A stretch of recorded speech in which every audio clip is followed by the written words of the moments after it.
만남은 참 중요하지요. 어떤 만남을 하느냐에 따라서 우리의 삶이 완전히 달라진다는 사실입니다. 오늘 성경에도 아주 귀한 그 만남이 소개되고 있는데 여호수아가 보낸 두 명의 정탐꾼과 여리고성에 살고 있었던 기생 라합의 만남입니다. 여호수아는 두 명의 정탐꾼을 여리고성에 보냅니다. 그런데 그 정탐꾼이 이 성에 들어왔다는 그 소문이 여리고 왕에게까지 들어가게 되었죠. 기생 라합의 집에 이 두 명의 정탐꾼이 숨어 들어갔습니다. 기생의 집이라고 하면 각양각색의 사람들이 모여서 자유롭게 이야기하는 그런 곳이죠. 정보를 전달하고 주고받고 하는 그런 곳입니다. 이 두 명의 정탐꾼에게 이 기생 라합의 집은 이 여리고 성의 그 동태를 파악하기에 가장 적절한 장소가 아니었을까라는 그런 생각을 하게 됩니다. 정탐꾼이 숨어 들어왔다는 이야기를 듣고 정탐꾼을 체포하기 위해서 사람들이 왔을 때 이 기생 라합이 이 두 명의 정탐꾼을 숨겨 줍니다. 모험을 하는 거죠. 라합의 목숨뿐만 아니라 그 가족의 그 생명이 걸린 이런 모험을 하게 됩니다. 이쯤에서 우리가 한번 생각을 해보게 되는 거죠. 왜 라합은 이런 모험을 하게 되었을까? 하나님께서 이스라엘 백성을 통해서 행하신 그 소문을 들었습니다. 그리고 곧 그 하나님의 백성이 여리고성을 쳐들어올 것이라는 것을 예상을 했지요. 라합은 자기 목숨을 걸고서라도 붙잡아야 할 가치가 그 안에 있다는 것을 알아차렸던 것입니다. 여러분, 사람은 쉽게 움직이지 않습니다. 자기 생명을 내걸고라도 붙잡아야 할 소중한 가치가 있을 때 움직이게 되는 것이죠. 저와 여러분에게 예수 그리스도를 믿은 그 순간이 아마 이런 순간이 아니었을까요? 예수 그리스도가 나의 왕이시다, 내 삶을 주관하시다, 나의 통치자가 되신다, 나의 주님이시다 라는 이런 고백을 할 때는 예수님에게 내가 생명을 걸어도 되겠구나, 예수님에게 내가 목숨을 걸어도 되겠구나, 세상 그 어느 것보다 예수님이 더 소중하구나라는 그런 결단과 다짐이 있었기 때문에 가능한 일이라는 생각을 하게 되죠. 기생 라합이 그랬습니다. 자기 목숨을 걸고서라도 붙잡아야 할 그런 고귀한 가치가 있었다라는 사실.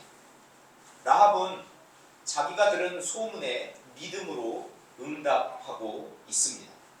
이것이 하나님이 주신 절호의 기회구나, 이것이 하나님의 은혜를 붙잡을 수 있는 아주 절호의 기회구나 라고 라합은 생각을 했던 것이죠. 그래서 내가 어떤 값비싼 대가를 치르더라도 나는 하나님의 편에 서야 되겠다라고 결단을 하게 되고 이 믿음의 행동을 하게 된 것입니다. 이 기생 라합과 두 정탐꾼의 만남은 초롱성과 같았던 여리고성을 무너뜨리는데 큰 역할을 하게 됩니다. 이 두 정탐꾼을 위해서 기생 라합이 준비가 되어 있었던 것이고, 라합과 그의 가정의 구원을 위해서 두 정탐꾼이 준비되었던 것입니다. 라합은 이 만남에서 이런 신앙을 고백합니다. 너희의 하나님 여호와는 위로는 하늘에서도 아래로는 땅에서도 하나님이시니라. 위로 하늘에서도 이런 하나님이 안 계시고 아래 땅으로도 이런 하나님이 안 계시다.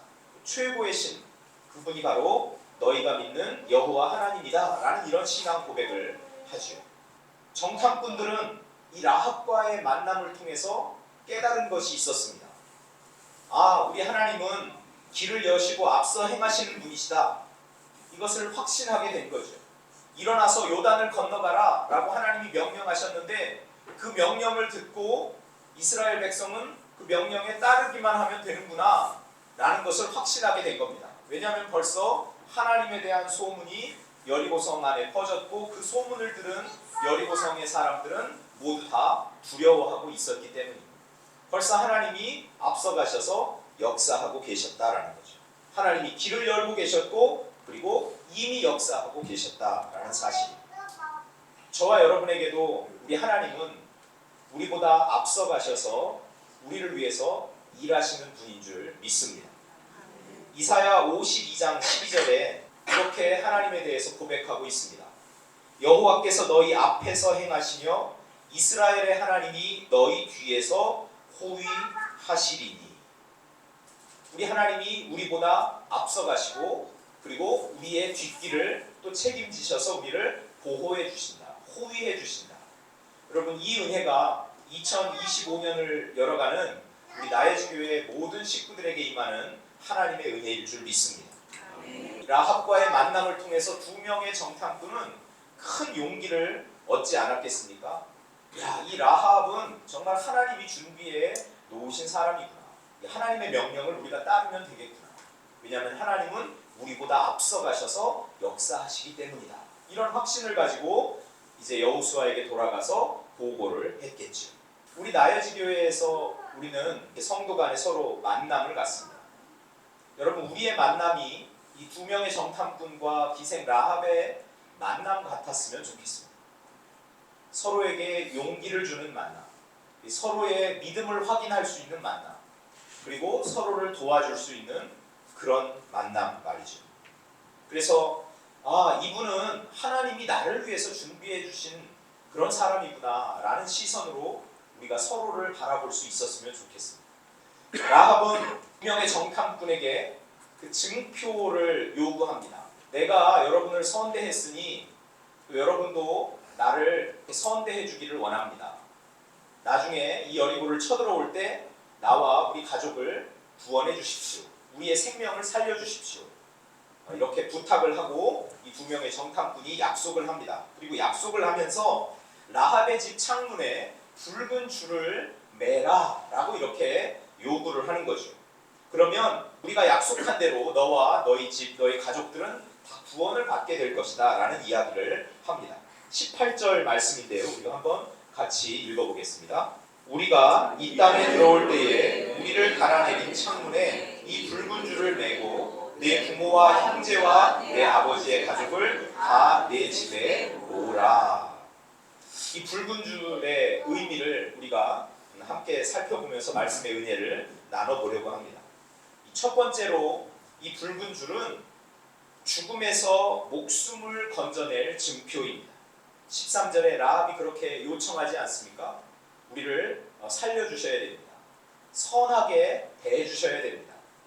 그럴 때 이 붉은 줄을 내리라 라고 이 두 명의 정탐꾼이 명령을 하고 그리고 그에게 라합이 따르게 되는 거죠. 그래서 이 붉은 줄은 어떤 표시입니까? 저 안에 라합과 그의 가족이 있다 라는 표시입니다. 또 여기 있는 사람들은 구원을 받아야 된다.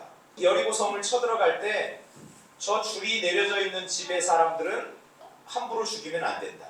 그들의 생명을 구해 주어야 된다 라는 겁니다. 그래서 죽음에서 목숨을 건져낼 징표가 바로 이 붉은 줄입니다.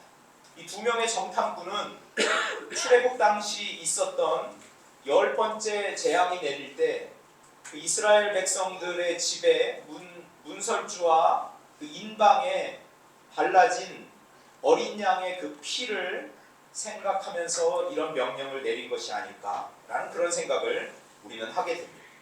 하나님의 심판이 임할 때 집에 문설주와 인방에 발려져 있는 그 피를 보고 그 집에는 재앙을 내리지 아니하고 심판을 하지 않고 넘어가신 사건, 이 구원의 사건을 염두에 두고 있었던 것이 아닌가 그런 생각을 하게 되죠. 그렇다면 라합의 집에 내려진 이 붉은 줄이 우리에게는 무슨 의미가 있겠느냐라는 것. 우리에게는 이것이 예수 그리스도의 구속을 받아들이는 일입니다. 흠없고 점없는 어린 양 같은 그리스도의 보배로운 피로 저와 여러분이 구원을 받았습니다. 우리가 구속을 받은 것은 뭐 금이나 은이나 그리고 썩어질 것으로 된 것이 아니라 오직 그리스도의 보배로운 피로 된 것이다. 저와 여러분에게 예수 그리스도의 구속을 받아들이는 일이 우리에게는 붉은 줄로 나타나는 것이다 라는 겁니다. 붉은 줄의 두 번째 의미를 우리가 생각해 보면 이것은 하나님의 은혜와 구원의 메시지입니다. 집에 붉은 줄이 내려져 있는 집은 하나님이 은혜를 베푸실 것이다. 그리고 하나님이 구원하실 것이다 라는 그런 메시지라는 거예요. 라합은 이방인이었습니다.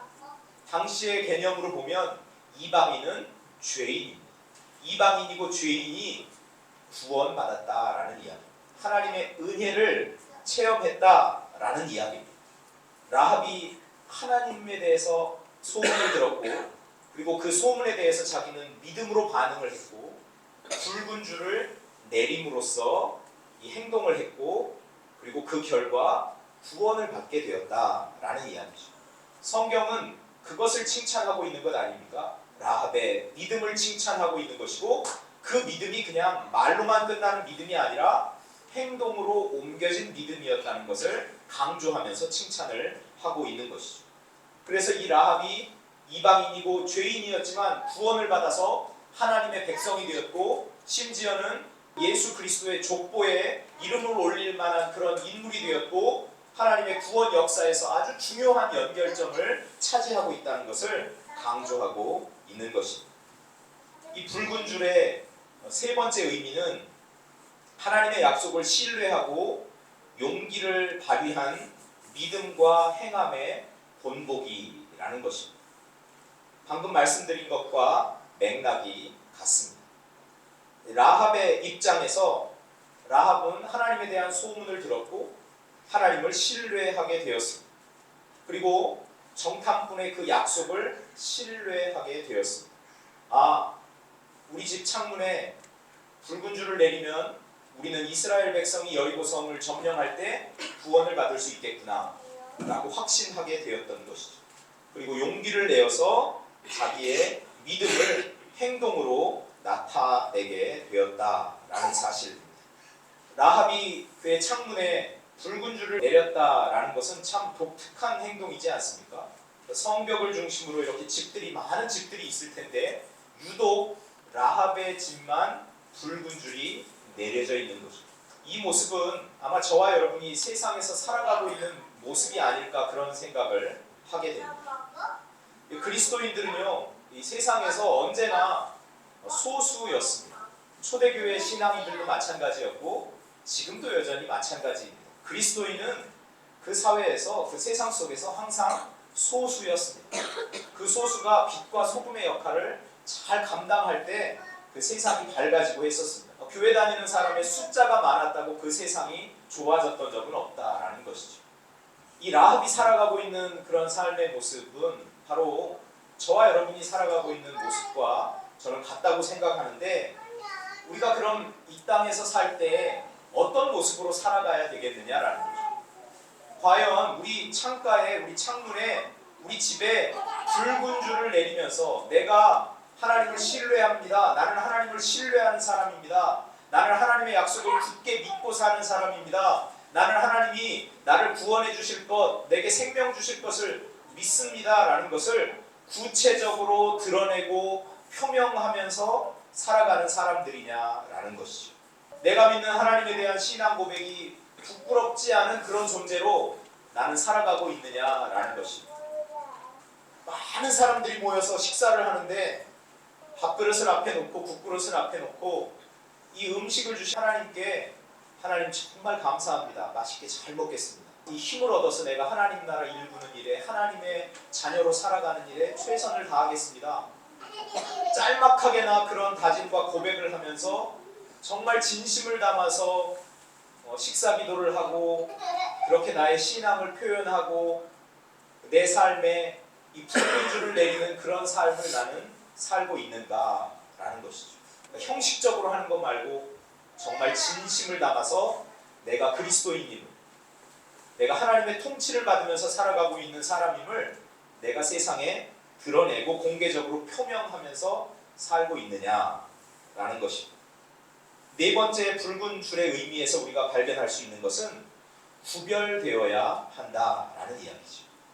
라합의 집은 분명히 구별되었습니다. 그래서 이스라엘 백성이 여리고성을 돌 때마다 라합의 집을 식별할 수가 있었습니다. 저 집에 있는 식구들은 우리가 살려줘야지. 저 집에 있는 식구들은 구원을 받아야 해. 여러분, 우리 삶에 붉은 줄이 드리워졌다는 이야기는 우리는 세상 속에 살지만 세상 사람들과는 같지 않다라는 구별된 표시인 줄 믿습니다. 저와 여러분에게 우리가 그리스도인이다 라는 그 우리의 정체성이 우리의 불군줄 아닌가요? 나는 그리스도인입니다 라는 것이 나를 세상 사람들과 구별되게 하는 그런 표시 아닌가요? 나는 그리스도인입니다 라는 이 내 정체성 안에는 나를 위해서 십자가에서 목숨을 버리신 예수 그리스도의 그 보혈의 피가, 보혈의 공로가, 보혈의 은혜가 내 안에 철철 흘러 넘치고 있습니다 라는 그런 표시가 아닌가요? 이 세상에 드러내는 나의 정체성, 나는 그리스도인입니다 라는 그 정체성이 저와 여러분의 삶을 세상과 구별해주는 그런 붉은 줄이 될 수 있기를 축복합니다. 그 붉은 줄이 내려진 그 라합의 식구들은 거리로 나가면 안 됐습니다. 세상 사람들과 섞이면 안 됐습니다. 그러면 구원받지 못합니다. 여리고성의 악과 여리고성의 불의로부터 그들은 떠나야만 했었습니다. 이게 구별된 삶을 살아가는 하나님 백성들의 모습인 거죠. 그의 인생에, 그의 삶에 붉은 줄이 쳐져 있는 사람들의 삶의 모습이 바로 구별되어야 된다는 것이죠. 다른 사람의 죄에 참여해서는 안 됩니다. 그래서 시편 1편은 뭐라고 이야기합니까? 복 있는 사람은 죄인들의 길에 서지 않으며 오만한 자들의 자리에 앉지 않는다. 구별된다. 라고 이야기를 하고 있는 것이죠. 마지막으로 이 붉은 줄의 그 의미는 승리에 있습니다. 승리. 예수 그리스도의 피가 승리의 근거가 된다라는 사실을 우리가 의미론적으로 이해할 수가 있게 되는 거죠. 요한계시록 12장 11절에 보면 이렇게 기록하고 있습니다. 또 우리 형제들이 어린 양의 피와 자기들이 증언하는 말씀으로 그를 이기었으니, 여기서 이야기하는 그는 사탄을 이야기하는 거예요. 그들은 죽기까지 자기 생명을 아끼지 아니하였도다. 우리는 세상에 나가서 영적 싸움을 합니다. 매 순간순간 이 싸워야 할 일들이 참 많이 있습니다.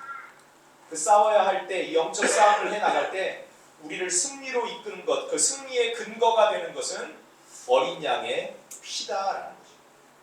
예수 그리스도의 그 피, 우리를 위해서 흘리셨던 예수 그리스도의 그 희생의 피, 우리를 위해서 흘려주셨던 그 보혈의 피, 그것이 바로 저와 여러분이 세상에 나가서 하나님의 백성으로 이 영적 싸움을 승리로 이끄는 비결이 된다라는 사실, 승리, 그 승리의 그 붉은 줄이 저와 여러분의 삶에 선명하게 내려져 있는 그런 복된 인생이 되었으면 좋겠습니다. 우리 집, 나의 집, 나의 인생의 집, 내 존재의 집, 내 삶에 이런 붉은 줄이 내려져 있는가? 내가 예수 그리스도의 구속을 받아들이고 살고 있는가?